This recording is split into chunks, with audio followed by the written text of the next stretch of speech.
my first question is, when you think of sustainability, what comes to your mind? Now that's a complex question, right? So it depends on different areas, different fields. So on one hand, you can talk about climate, right? I mean, what are we doing that is damaging the climate? So what can we do to make it more sustainable? The other thing is use of plastics, right? How sustainable it is, how not sustainable it is. Should we be using things which are biodegradable? So variety of different things get under category of sustainability. So are we talking about energy sustainability? Are we talking about environment sustainability? Are we talking about job sustainability? So if you could narrow it down, that would be helpful.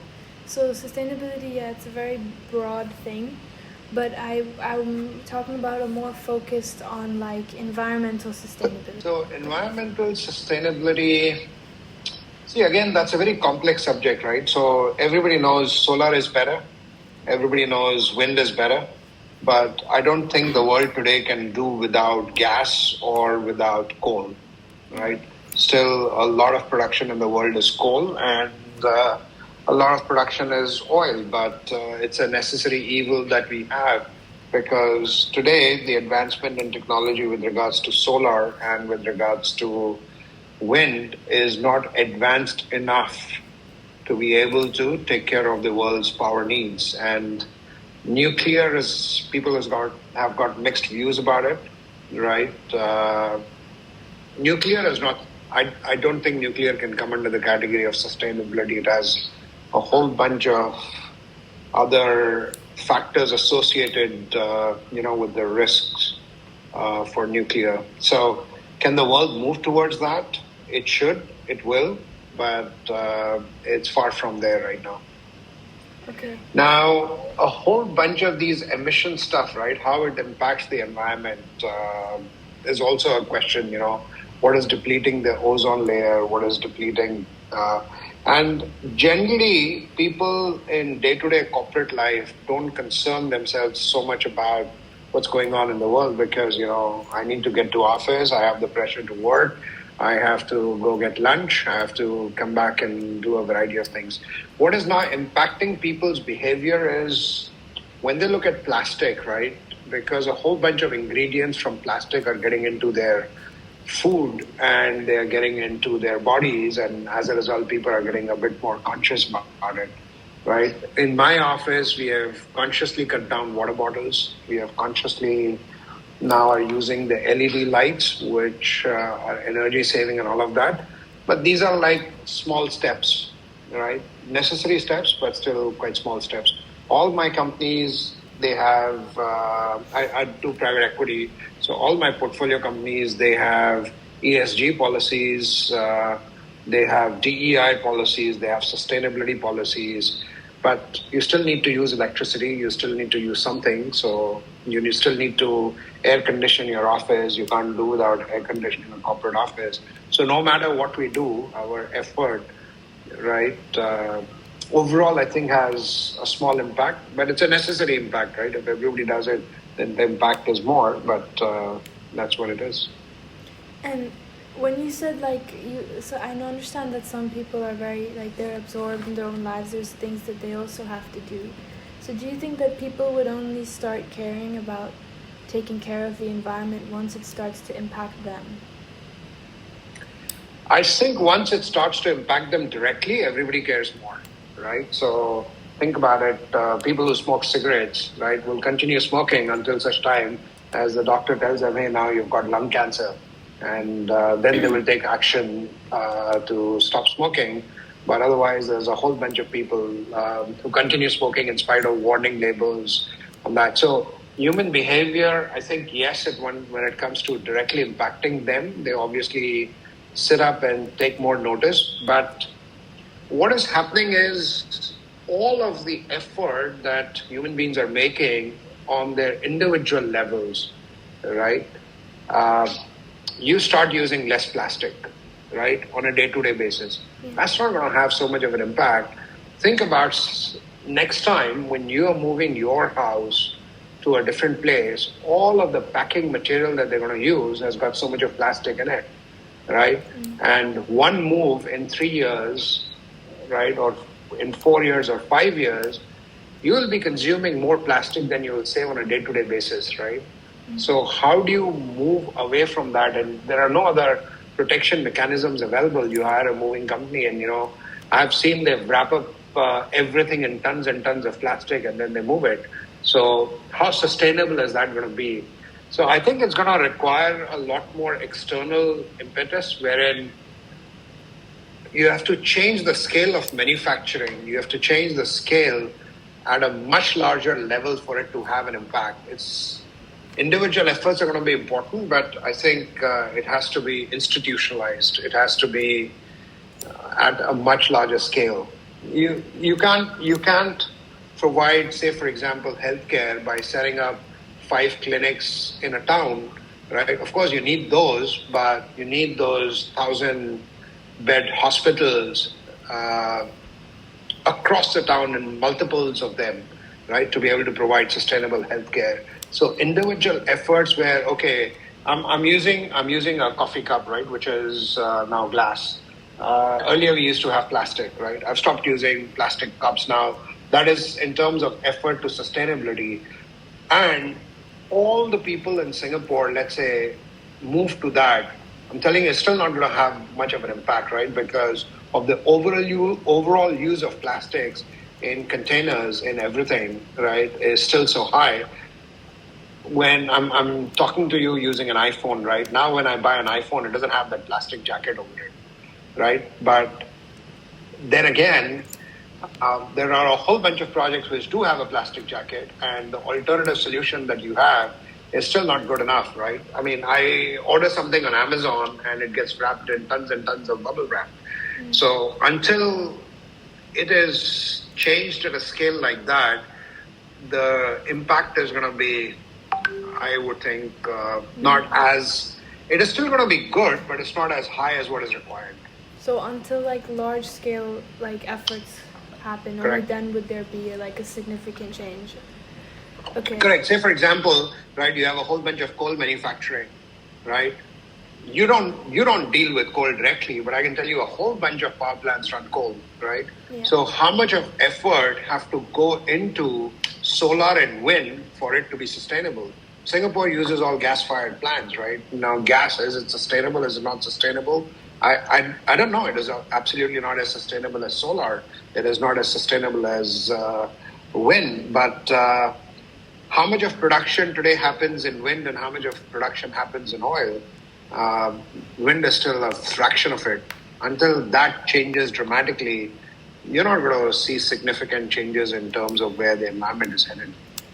So if it was the idea that unless large-scale efforts are taken into preventing like waste Correct. products being used, then do you think there is even any purpose in people trying to be sustainable or putting in the effort at home, maybe small things to be sustainable? Do you think that It does add up. It does add up, right? So, for example, the large-scale effort is going to be 70-75%. The home efforts is going to be, say, 25%. Right now, even the 25% is not there. People starting to do a little bit is like maybe 4 to 5%. Right? So you see the scale. So every bit counts. But the bits that we are focused on in terms of doing are the smaller bits, which is going to impact 10-15%, whereas the larger bits is going to be the one where I think the efforts are not as high as one would like to see. Okay. And do you think that climate change is getting worse partly because people assume that someone else would put in the effort to try to fix it? Yes, absolutely. I'd agree with that. Everybody thinks somebody else is going to fix it. Okay. And so... And they will fix it probably when the problem becomes acute enough. And so that also leads me to my other question, which is oftentimes there's this mindset that I am just one person, so what I do doesn't really make a difference. And that's a very limiting mindset in terms of having any sort of change or bringing any sort of like progression to something. How do you combat that mindset, or what do you think about that? Okay, before combating it, right? Uh, Let me give you an example of what I think about it. Let's say if I'm a doctor, I'm a medical profession. I cannot solve the world's problem by becoming, by being a doctor myself, right? I cannot treat all the people in the world, right? I can maybe treat one or two. And if everybody does that, is it going to be impactful enough? I don't think so. And also, everybody doesn't think like that, which is why I want to focus more effort on the institutions, right? So, for example, if you give charity of $5, $10 every day, is that going to make a difference? Of course, that's going to make a difference. But is it going to make difference enough that you can set up a 2,000 bed hospital? Because that's going to take hundreds of millions of dollars, right? How do you do that? Then you need somebody like a Bill Gates or, Melinda Gates Foundation to be able to do that. So that has a major impact. But how many such foundations are going to be there, right? And how are you going to pull the efforts of so many people? So individual effort, while it's good, it's not going to have, it's going to have limited impact. You need collective effort. You need pooled in efforts to be able to sort of make an impact. And you need strategic efforts to be able to make an impact. Just one person doing it and, yeah, it is going to be a feel-good thing, but you have to count in terms of what the result is, or what the impact is, not just it's a feel-good and, it's a project that I undertake and I'm going to get some extra brownie points for that. Okay. And do you think that the constant focus on sustainability has made people less responsive to it because they maybe have grown a bit desensitized or tired towards the message?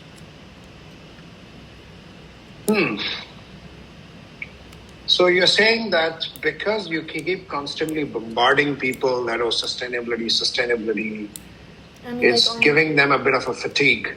Yeah, because to take action on that. Yeah. Maybe partially true. Okay. Right?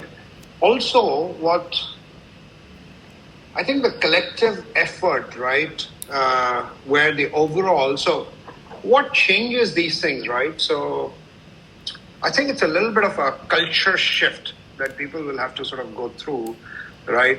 It's not just, oh, I do it one time, I do it second time, right? It is a little bit of a cultural shift. And what people tend to focus on is taking a small action in one part, like, oh, I'm not going to use disposable cups, right? But then look at your entire ecosystem around it, right? I mean, I'm trying to get rid of cups in my office. Now I don't have those plastic cups, right? I have got these all glass containers. We don't use the plastic bottles and all of that. But I look at the dustbin, they still put a plastic wrap around it. They have not come up with a solution in terms of, you have these waste paper baskets, you have those bins. If you look at your bins at home, what do they use? Do they use plastic? Do they use paper?